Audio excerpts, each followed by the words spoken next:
Hey guys, this is Drunken here. This is my third tutorial on formations.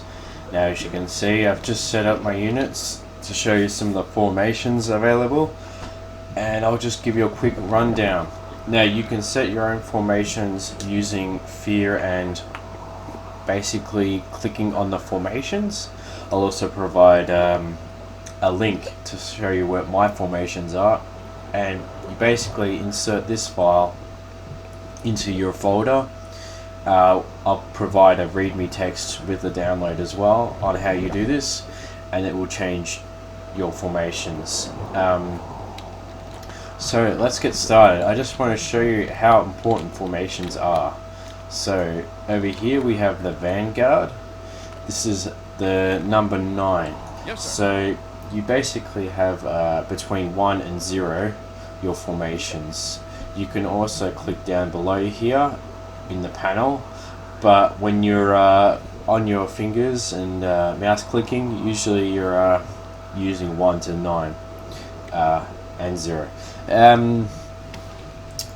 So the benefit of the Vanguard formation is you can hide units like this dwarf in the Vanguard while pressing. So archers basically miss you. Sir, we're moving. Yes, But keep in mind that of course warriors are faster, so we're moving. to get this to work, use Yes, the sir. spacebar key We're moving. Your orders, sir. while you have the dwarf moving Yes. in the Vanguard formation. Yes. And when you're close enough, Okay. you can Make a throw. hole. Casualties. Remember, there is team damage in this game, so it's important to remember that when in combat. There is the number 1 formation, which is a short line. Short line's fairly self-explanatory. The long line, which is also pretty self-explanatory. As you can see, it's in a tight formation I have. And then we have the loose line. 5 minutes remaining. A more effective one for archers and dwarves if you have more than 2 or 3. Having them in a loose formation will let you fire in a more robust manner without crossing the arrows, if you like. Yes, sir. All right. It's quite difficult when an archer's in front of another, so that stops that from happening. Next formation is the shallow encirclement and the deep encirclement. Now the shallow is number 7. Yes, sir. All it is it makes a nice concave formation. Really effective if you're trying to close in on an enemy and basically surround them. It's not often used, but it is a good way if you're trying to go on the offensive against a lot of ranged units. I prefer the rabble or the mob. Now if I go to these units, the goals, the staggered line and the rabble are basically a mob sort of formation.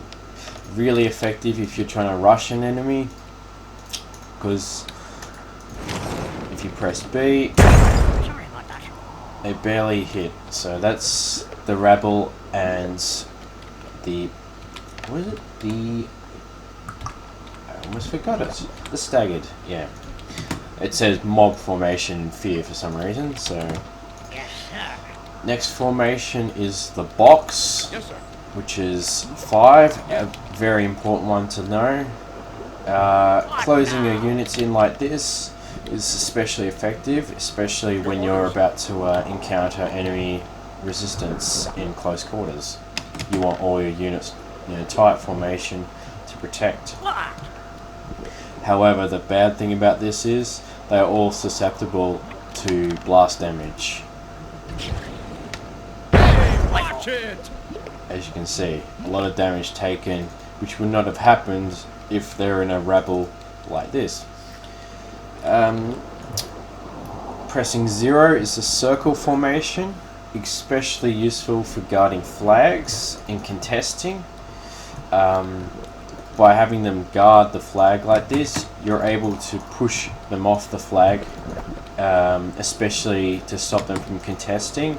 This is quite important in tournaments, but it's also important to have your flag encircled in case they're going on flanks.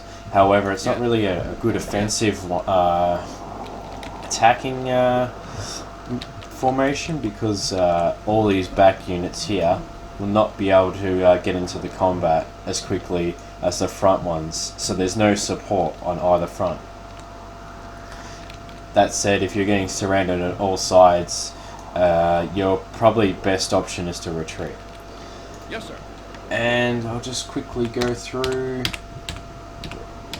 I think I've covered them all. Got it. So, I hope you enjoyed this quick tutorial on why formations are useful, and I hope to see from you soon. Casualties. Casualty.